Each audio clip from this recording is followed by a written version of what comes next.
What we know about Tarshish is that was the far west, and the Spain and the UK particularly, but it was those to the far west of Israel, and they were known for trading.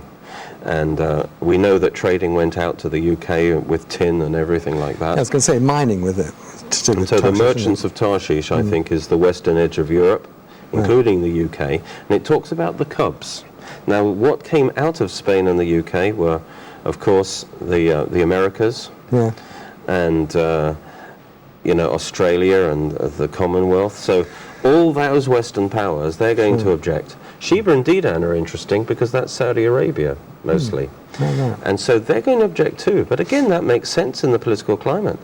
They don't want Russia in there controlling the Middle East. They are actually allied, despite that being Islamic and so forth, strongly allied with the US, and so those who object fit the political situation. So there's going to be objection from the Western nations and the lions of Tarshish, I think you said, which could include America, Australia, New Zealand, and Europe, the former Commonwealth countries, Canada maybe. Yeah, they will object, but they won't do much else. Is that right? No, because Russia will probably feel able to do this because they feel that America is not strong. See, another reason why we might think this couldn't have happened before, because Russia would never dare with a strong America. But I think for two reasons America isn't as strong as it was and may continue to weaken economically. Absolutely. And the will, with all the difficulty they had with Iraq and Afghanistan, I'm not sure that the will is there. And under the present administration, I think unless America acted immediately and say, Russia, if you don't back off right now, it's going to go nuclear, I don't think they've got the will to confront. And you could see that's realistic now. Because the America doesn't have such a strong will, or is not as supportive of Israel as in the past. And so it's another reason why it's realistic that this could happen now. I just want to support what Derek's saying here, actually. He's talking about America is getting economically very weak. We've actually done a pre-record for 2 weeks' time, this program in 2 weeks' time, because I'm personally going to Israel with Revelation TV, so I would personally be physically here on the next program in 2 weeks' time. But what I tell you will be here is a pre-record with me interviewing Don McElveny, who some viewers may have seen already. He's a world expert on the world economy, and in particular the US economy. He worked on Wall Street for 41 years, and the message of his well, the main message is that America and the whole of the Western countries are getting economically very, very weak.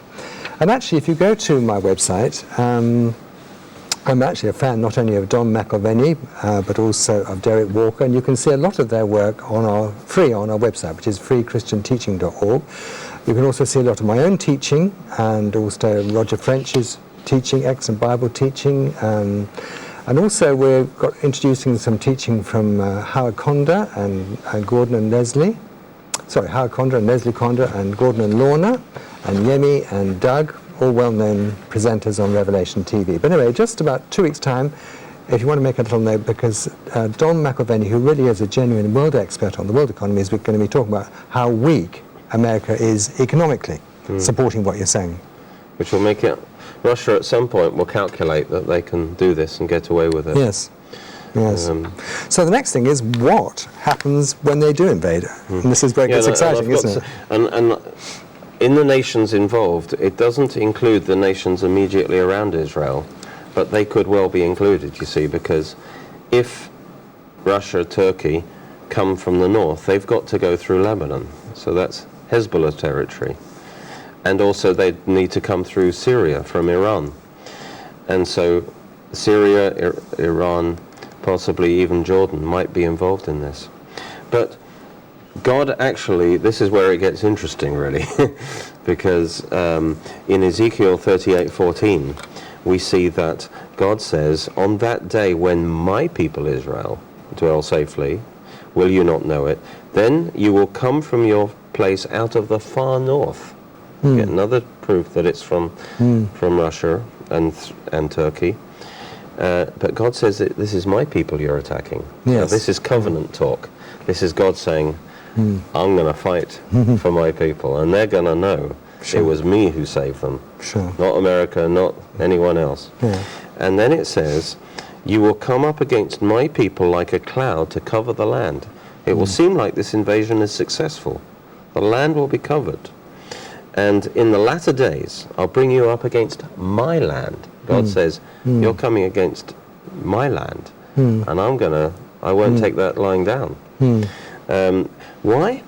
It says, because that the nations may know me when I'm sanctified in you, O Gog, before their eyes. In other words, God is going to prove to the world that he's real. This is going to be a wonderful chance to share the gospel when this happens. Because the proof will be there before everyone that the God of Israel is alive. The God of the Bible is very much alive. So this is going to be something really big. This is going to be massive. God is going to intervene, and little Israel, the side of Wales, is going to be invaded by people from basically the whole of half the globe. It's going to be a biblical judgment. You know, it isn't because Israel has superior technology or anything like that. No. Israel will be overwhelmed. And this is going to stun the world. It will. Some of the things that God does is described. Let me see. How does God do that? Well, he sends a massive earthquake. Right. In verse 19, one of the greatest earthquake that actually the tremors will be felt around the world. Right. Devastating earthquake. And then it talks about, as happened in biblical times, the invading armies will start fighting each other. That's interesting. In the confusion, perhaps, of the earthquake, there will be pestilence, great diseases will break out, and bloodshed will break out. There'll be floods, there'll be hailstones. I mean, God's going to launch all his weapons. It's going to be all his weapons, and real judgment. And the fact that it all happens just in one day, the whole of these invading armies will be destroyed. And it talks about fire and brimstone, and then it says, "Then thus I will magnify myself and sanctify myself." This isn't about human weapons. This will be an obvious divine intervention, and the fact that it was prophesied 2,600 years before. Yes. Will make it even more impressive. And he says that I will be known in the eyes of many nations. Then they will know that I am the Lord. Yes. That the God of the Bible is real. And this is going to be a tremendous opportunity. If we are ready, we will be able to witness to people with Ezekiel 38. Because this is going to appear in the news stories one day soon. Yeah. And we need to be ready We to need take to be advantage. ready. Because on two levels, the secular world that doesn't even believe there is a God We're going to have to change will their be mind, faced aren't they? with a very strong proof. Yes. And the Islamic world, you see, which Islam is a political religion, and so it thrives on military and political success, and that's why it's very self-confident at the moment. But when it faces a military defeat of this order, you know, from Israel, of all people, and it's seeming like that God is fighting for Israel against these Islamic, you know, that believe they're being true to their God. This will send shockwaves through Islam, and I think many Muslims will go back to the Bible and check out, you know, what is really the truth. And so this will create much opportunity, you know, to share the word of God. So this will be very dramatic, a world-shaking event. It's difficult for us to comprehend how dramatic this is going to be. Yeah. This is going to be really a real big one, isn't it? This is massive. Yeah.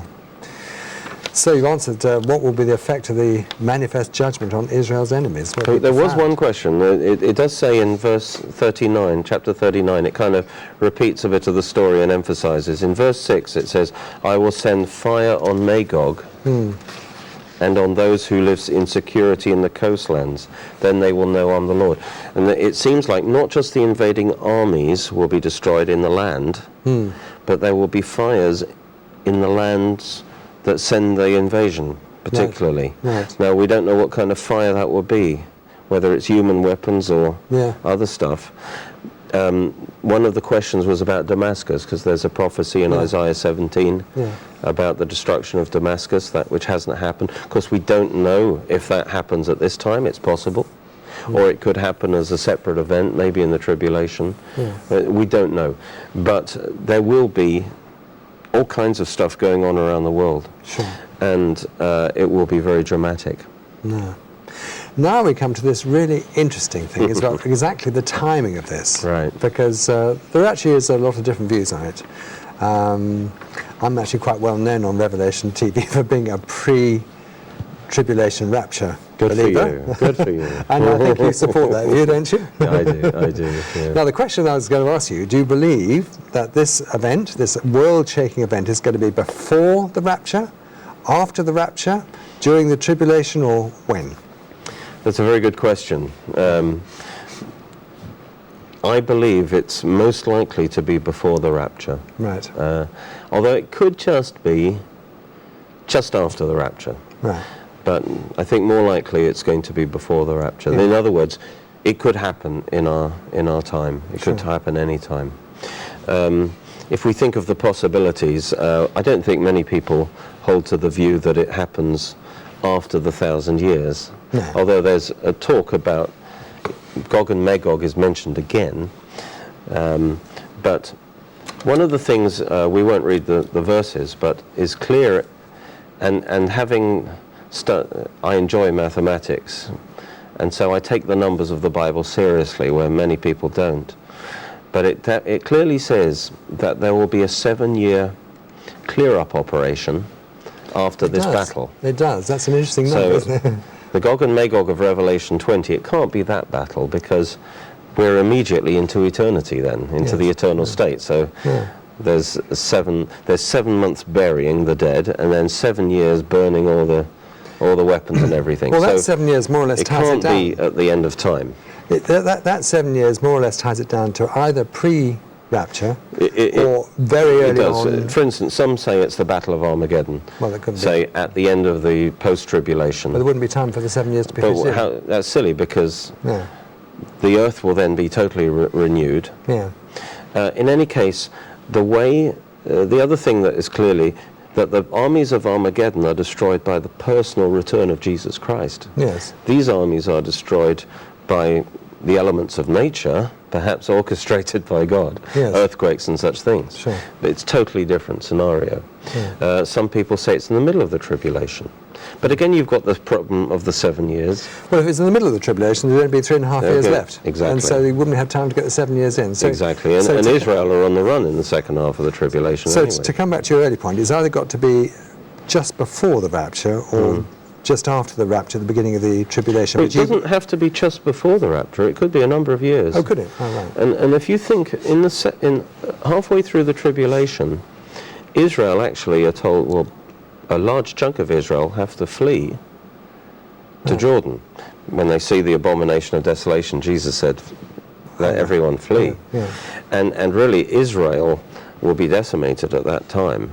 Sure. And yet, the Ezekiel description says that after this battle, a big burial site is built, a town is built nearby, they have an annual memorial day of this event, and they burn the weapons for 7 years. So it's like life goes on as normal. Yeah. Whereas in the tribulation, it just isn't like that. No. And so I think it could be even at least 3.5 years before the tribulation, because it's hard to even see those 7 years even extending. That's my own judgment, extending past middle of the tribulation. But certainly, it seems very likely that it's going to be before the tribulation, before the final 7 years. So coming back to what you said right at the beginning of the program, you said that those people, like my wife, who were born in 1948, will likely see everything in Matthew 24, everything in Luke 21, everything in Mark 13, which includes, of course, would include the invasion of Israel, would include the rapture, and they won't be around if there is a rapture for the tribulation period, but that nevertheless would happen during their lifetime. That's right. And therefore, I think, although technically maybe it's just after the rapture, but most likely, I'm fairly convinced it's got to be before, and probably a few years before. Right. probably a few years. What I think is going to happen is that this event is going to be one of the major end time events. Sure. And it's going to